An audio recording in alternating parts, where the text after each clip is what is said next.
see in steering deals they will do because they have a big portfolio and they don't want to go buy problems. Okay? So you'll find people will go more toward higher end B-class or A-class deals in great areas because they're easy to operate. They'll get fixed rate debt, they'll get Fannie Mae. They don't see a really bad property in a bad neighborhood and have grandiose visions of tripling their money on it. It's really more about, I don't want to deal with assholes.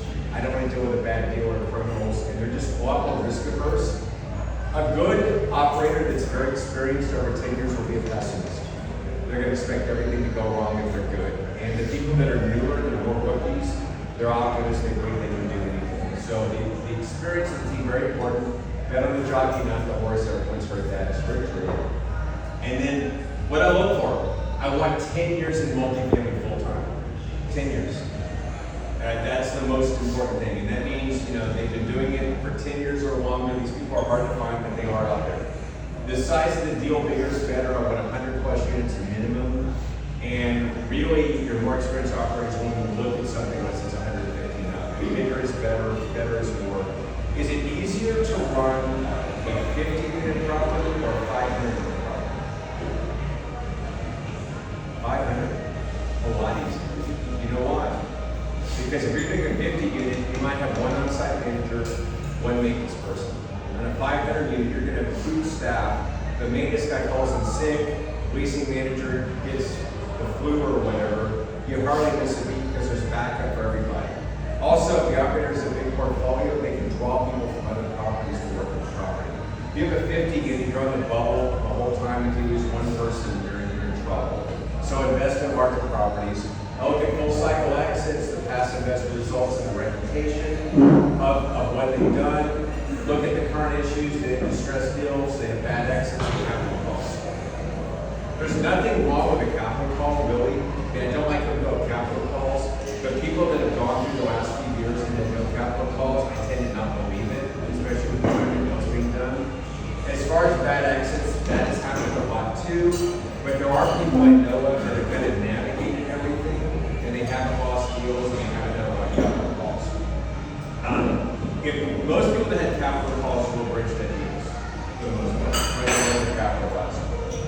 So look at that. If you talk to someone that's been doing it 10 years, and you ask them how the last few years have been, and they said they got it handled, and everything is fine, it wasn't a big deal, getting a lot of trouble, run from these people. They're lying right to your face.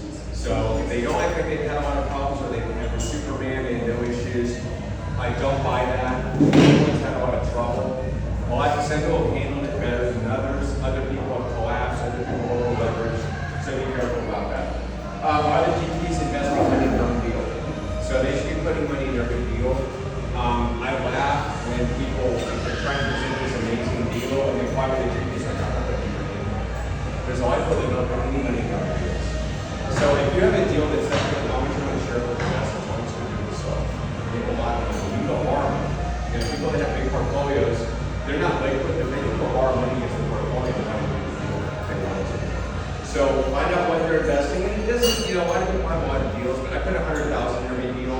But the main sponsors should be putting 250, 500, something like that, a little bit more money. How much money are they putting in? Size of the sponsor portfolio. Do they scale too fast? I like people that buy 2, 3, 4 deals a year max. I don't like people that went from nothing to $1 billion portfolio in 5 or 6 years, and there's people that have done that. I don't know what's going on with their portfolio or how bad trouble they may be in. So look for people that are buying deals, opportunistic. They buy a deal, they close the deal.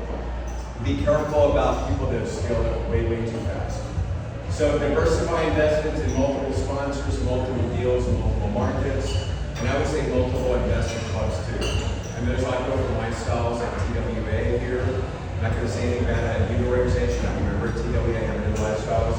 But a lot of people concentrate their investments too much inside a specific investment club, not looking at the whole wide world that's out there. So be aware of that. Spread your money around with different people. Even if you get good results from a sponsor, be careful and try to put the money in different deals to spread out as much as you can diversify.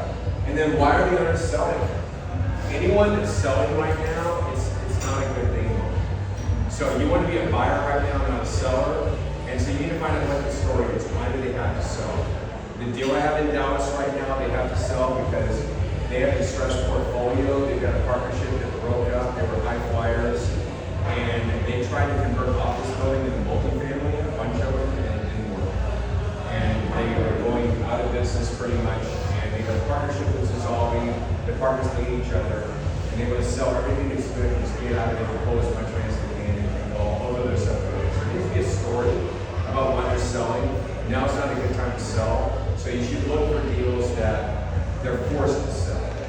And like in single family, what's the best deals? People are facing a foreclosure. You can foreclose in 10 days. That's a good deal. In multifamily, someone's